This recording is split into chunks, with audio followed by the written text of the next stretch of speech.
शुभोदय सबको। शुभोदय। तो आज हम 8वीं कक्षा का हिंदी का पहला पाठ पढ़ने जा रहे हैं। ठीक है, पहला पाठ कौन सा है आपका? लाल की चूड़ियां। और इसके लेखक कौन है? कामराज जी। तो आपको पता है चूड़ियां मतलब क्या होती है? कंगन। चूड़ियां मतलब कंगन होती है। पर यहाँ पर हमको क्या दिया है? लाख की चूड़ियां। तो लाख मतलब क्या है? 1 लाख की चूड़ियां? नहीं, 1 लाख की चूड़ियां नहीं। लाख का मतलब होता है पेड़ पर मिलने वाला एक पदार्थ जिसे कारीगर पिघलाकर चूड़ियां बनाते हैं। ठीक है, तो अभी हम पाठ में देखेंगे कि लाख की चूड़ियां का मतलब क्या होता है। ठीक है, सारे गांव में बल्लू मुझे सबसे अच्छा आदमी लगता था क्योंकि वह मुझे सुंदर सुंदर लाख की गोलियां बनाकर देता था। तो लेखक जी को सारे गांव में बल्लू सबसे अच्छा आदमी लगता था। क्यों लगता था? क्योंकि वह उन्हें सुंदर सुंदर गोलियां बनाकर देता था। ठीक है, मुझे अपने मामा के गांव जाने का सबसे बड़ा चाव यही था कि जब मैं वहां से लौटता था तो मेरे पास ढेर सारी गोलियां होती। तो लेखक जी को अपने मामा के गांव जाने का सबसे बड़ा चाव यही था कि वह जब उधर से लौटते तो बंदूक की बनाई हुई उनके पास ढेर सारी गोलियां होती, रंग बिरंगी गोलियां जो किसी भी बच्चे का मन मोह ले। वो गोलियां कैसी होती थी? रंग बिरंगी मतलब डिफरेंट कलर्स की होती थी जो किसी भी बच्चे का मन मोह ले। मन मोह लेना मतलब दिल को भा जाना या दिल को अच्छा लगना। वैसे तो मेरे मामा के गांव का होने के कारण मुझे बल्लू को बल्लू मामा कहना चाहिए था। तो अभी हमें इस पाठ में यह पता चला है कि वह बल्लू लेखक जी के मामा के गांव का था, तो इसलिए बल्लू को लेखक जी को मामा कहना चाहिए था। पर वो क्या कहता था हम आगे देखेंगे। परंतु मैं उसे बल्लू मामा ना कहकर बल्लू काका कहा करता था। परंतु वह बल्लू मामा ना कहकर बल्लू काका कहा करता था। क्यों कहा करते थे ये हम अभी देखेंगे।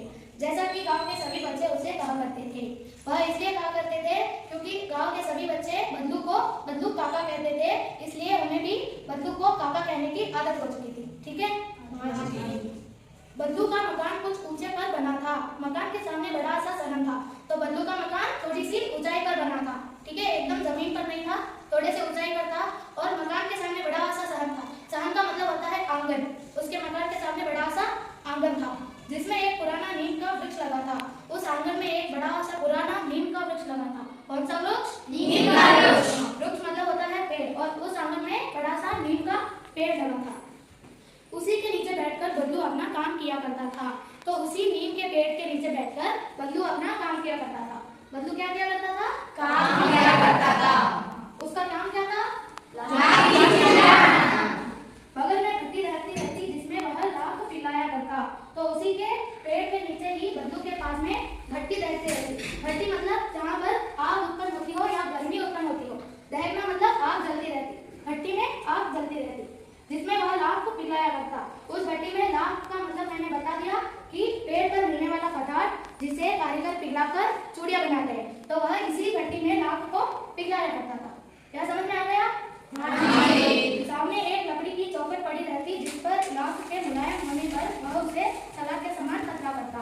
सामने एक लकड़ी की चौखट मतलब ऐसा एक फ्लैट सरफेस, लकड़ी की फ्लैट सरफेस पड़ा रहता जिस पर वह लाख को पिघलाकर पतला करता। सलाख के समान पतला करना मतलब बहुत ही पतला करके चूड़ी का आकार देता। फिर वह चूड़ी का आकार देता। चूड़ी का आकार कैसा होता है? गोल। तो वह गोल आकार दे देता। पास में 4 विभिन्न आकार की बेलूनुमा मुंगरियां रखी रहती। पास में 4 विभिन्न आकार की बेलूनुमा मुंगरियां मतलब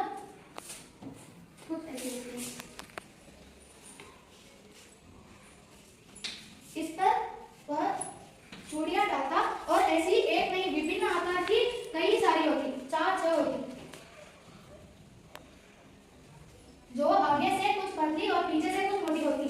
तो बेलूनुमा मुंगरियां आगे से पतली होती और पीछे से मोटी होती, जिससे वह कोई भी चूड़ी का आकार दे सकता था। ठीक है, लाख की चूड़ी का आकार देकर वह उन्हें मुंगरियों पर चढ़ाकर गोल और चिकना बनाता। लाख की चूड़ी का आकार देकर वह उन्हें इन पर चढ़ाता और गोल आकार देकर इन्हें चिकना बनाता।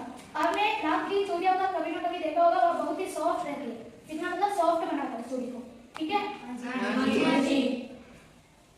और तब एक एक कर पूरे हाथ की चूड़ियां बना चुकने के पश्चात वह उन पर रंग करता और इस पर चढ़ाकर एक एक हाथ की पूरी चूड़ियां बनाने के बाद वह उस पर रंग कर देता।